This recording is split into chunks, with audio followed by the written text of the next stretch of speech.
Hello and welcome to BYJU'S Exam Prep IAS. Let's get started and look into our daily quiz. Before we start with our today's practice questions, we have an announcement. BYJU'S Exam Prep IAS is happy to launch Target Mains 2022. This will be exclusively on our BYJU'S Exam Prep application. All that you have to do is download the application and watch these videos from June 13th, and this will be live from 7:30 p.m. up until 9 p.m. This is mainly oriented towards your mains preparation, and all the important topics from the mains perspective and the answer writing will be explained as part of the session. But do note, the first two sessions on 13th and 14th will also be live on YouTube as well, but rest of the other sessions will be available only on the BYJU'S Exam Prep application. So please do tune in from June 13th from 7:30 p.m. to 9 p.m. Let's get started and look into the first question. Consider the following statements. Jaduguda is the first mine in the country to produce uranium ore in a commercial scale. Uranium deposits are not found in northeastern states. Uranium has applications in the counterweights of aircraft control surfaces and radiation shielding. Which of the above statements are correct? The answer to this is 1 and 3 only. Why have we taken this practice question? Because this article on the Hindu makes a reference to the uranium. Let us try and understand what are these options. When we look into the first option, yes, Judaguda is the first mine in the country to produce uranium ore in a commercial scale, and this happens to be the first uranium deposit to be discovered in the entire country back in the year 1951. So the first statement is right. When we look into the second statement, uranium deposits are not found in northeastern states. This happens to be a wrong statement.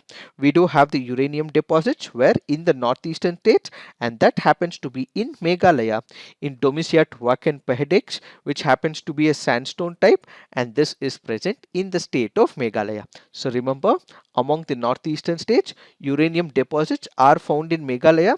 They are exploring multiple other places as well. So apart from Meghalaya, surveys in other states have found that there are no economic concentration of uranium, but they're trying to explore it as of now. So remember, we do have the deposits in Meghalaya and in northeastern states. So Meghalaya representing the northeastern states, yes, it is present in the northeastern state.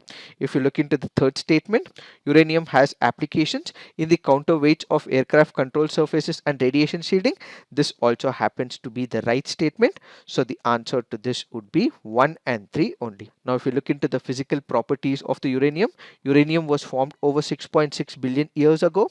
Uranium's high density means it also has applications in counterweights of aircraft control, surface and radiation shielding. It is one of the heaviest among all naturally occurring elements when arranged based on increasing mass of the nuclei. On a scale, the element is 18.7 times denser than the water. Uranium exists in various slightly different forms such as the isotopes, and natural uranium was found as a mixture of two isotopes. One is uranium 238, the other happens to be uranium 235. Where are the nuclear power plants in India? We have the Kakrapar Atomic Power Station in Gujarat, Kalpakam in Tamil Nadu, Narora in Uttar Pradesh, Kaiga in Karnataka, Rajasthan Atomic Power Station in Rajasthan, Tarapur Atomic Power Station in Maharashtra, and Kundamkulam Nuclear Power Plant in Tamil Nadu. And as part of the assignment, you have to put on the comment section which country has the largest reserves of uranium in the entire world. Please put them on the comment section. Now let's look into the next practice question.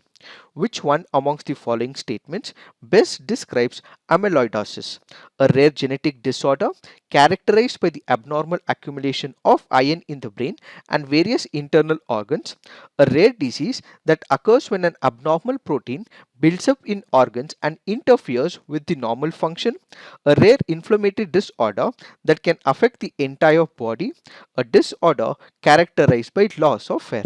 Which amongst these statements best describes about amyloidosis? The answer to this is a rare disease that occurs when an abnormal protein builds up in organs and interferes with the normal function. Why have we taken this practice question? Because this article on the Indian Express makes a reference to amyloidosis. What is it? This happens to be a rare disease that occurs when an abnormal protein called as amyloid builds up in one's organs, affecting their shape and functioning. Amyloid deposits can build up in the heart, brain, kidneys, spleen and other parts of the body, leading to life-threatening conditions like organ failure. So a person suffering from this particular disease may have multiple organ failures and ultimately he may pass away because of organ failures. Now if you look into the symptoms, what happens? Swelling of ankles and legs, severe fatigue and weakness, shortness of breath with minimal exertion, unable to lie flat in bed due to shortness of breath, numbness, tingling or pain in the hands or feet, especially pain in wrist, diarrhea possibly with blood or constipation, unintentional weight loss of more than 10 pounds, and enlarged tongue as shown in the image, which sometimes looks like rippled around its edges. So you see this rippling effect. This can also happen with this particular disease. Now let's look into the next practice question. Fernandina giant tortoise is listed as in the IUCN Red List. Is it critically endangered, vulnerable or near threatened?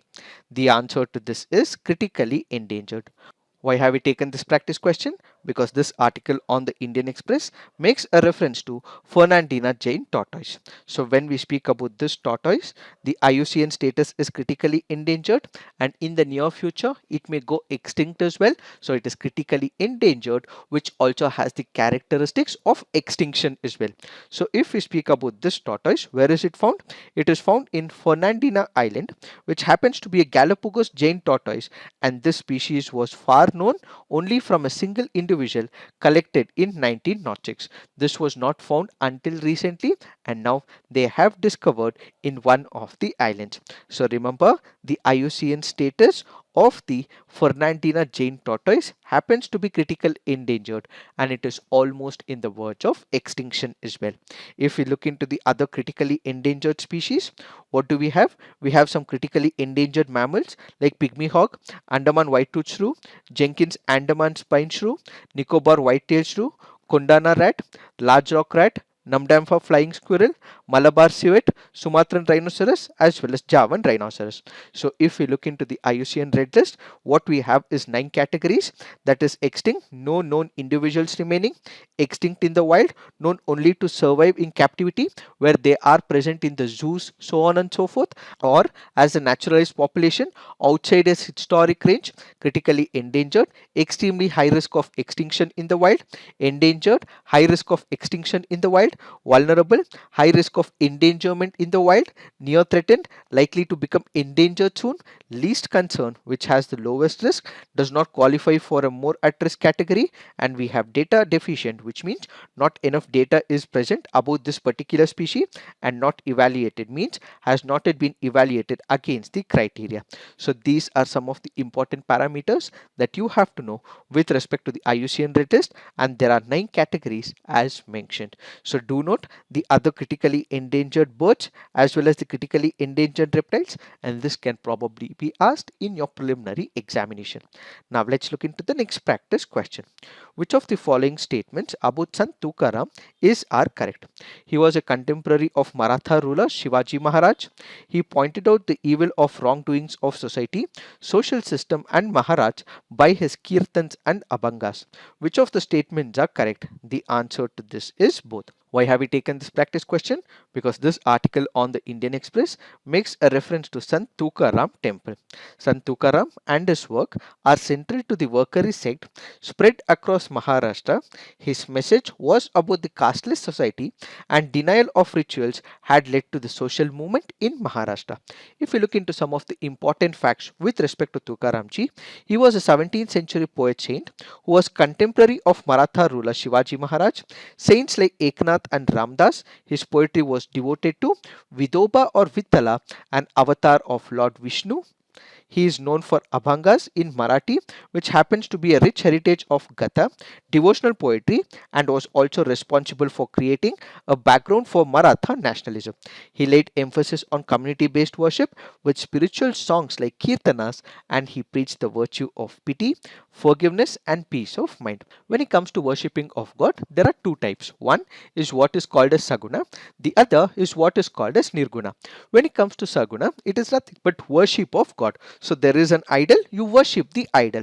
But when it comes to Nirguna, it is worship of God without any form. So there is form in Saguna, but there is no form in Nirguna. So God, according to Nirguna, is omnipresent, there is all pervading. But when it comes to Saguna, there is the manifestation of God in form. So in Saguna, you worship the idol, there is a form, and that is what is called as Saguna.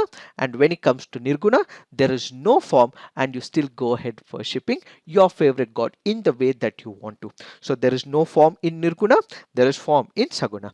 And as part of the assignment, you have to put on the comment section what type of form was supported by Tukaramji. Is it Saguna or Nirguna?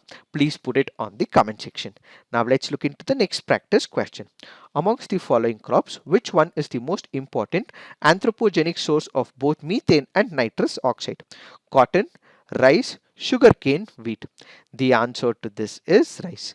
This happens to be a previous year question from the year 2022. If you do watch our CNAs, the big news as well as TQ, you could have answered this question in 2022 question. We did discuss about the system of rice intensification. As I explained about this process of system of rice intensification, I did explain that rice is one of the crops which does emit a lot of methane as well. So if you had listened to our big news, it would have been easy for you to answer this question. So please do follow us daily on our DQ, big news as well as the CNA. Now let's look into the fact of the day. The fact of the day for today's discussion is Migrant Caravan. Let us try and understand what is this topic all about. As the very name denotes, you have migrant and caravan. Caravan representing large number of people. These are supposed to be the migrants who are moving from one country to another. When we look into what this migrant caravan crisis is all about, you have number of people from Venezuela, Cuba, Haiti, so on and so forth. These people are currently in Mexico, and in the near future they are planning to go to United States of America because of the hardships that they are facing in their country. So because they are facing a lot of hardships in their own country, they do not want to live in their country, and as a result they ultimately want to go to United States of America. So they are walking long distances, more than thousands of kilometers, and ultimately they would want to land up in United States of America. So they are passing through Mexico so that they can get some place in United States of America. Why is the caravan taking place? That is because these people are not happy with the political and administration setup in their country. They feel that there is a lot of poverty, there is violence, the socio-economic crisis that is prevailing in the country, and they see no future in that country, which is why they are taking these long walks from their country in South and Central America, and they ultimately want to go to United States of America for a great prospered life. How do these migrants reach Mexico?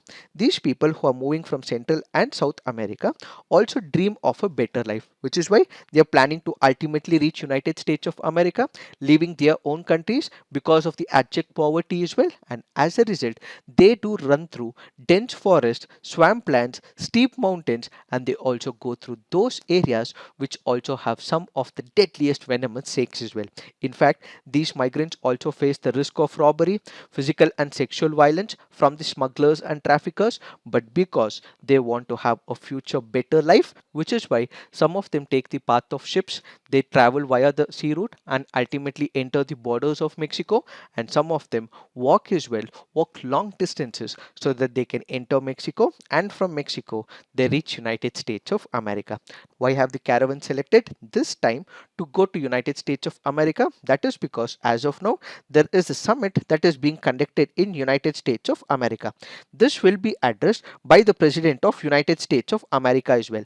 In this particular summit, different challenges like migration and issues to do with climate change and more so to do with economy will be discussed, and especially migration crisis with respect to United States of America. Why are people entering United States of America? All of this will be discussed by President President Joe Biden as well. So Biden will be holding a meeting with all the regional leaders. They would also discuss what should be the way forward, and ultimately they would also want to address the migrant crisis in America as well, which is why we have these people who are coinciding with what is called as the summit, so that they can also put out their viewpoint and ultimately show all these regional leaders the problems that are being faced by the migrants, so that all these issues are ultimately addressed. So they've taken this time because there is a summit, so that at this particular summit there would be leaders, and these leaders would hear their voices and ultimately address all their concerns with respect to the migration crisis, is what is this article all about. So this migrant caravan is nothing but large number of people walking through Mexico to ultimately reach United States of America, because there are a lot of problems in their home country, so they are migrating from their home country to other country. It is this that we have to understand with respect to this article. So this is it for today. Thank you for watching. All the best.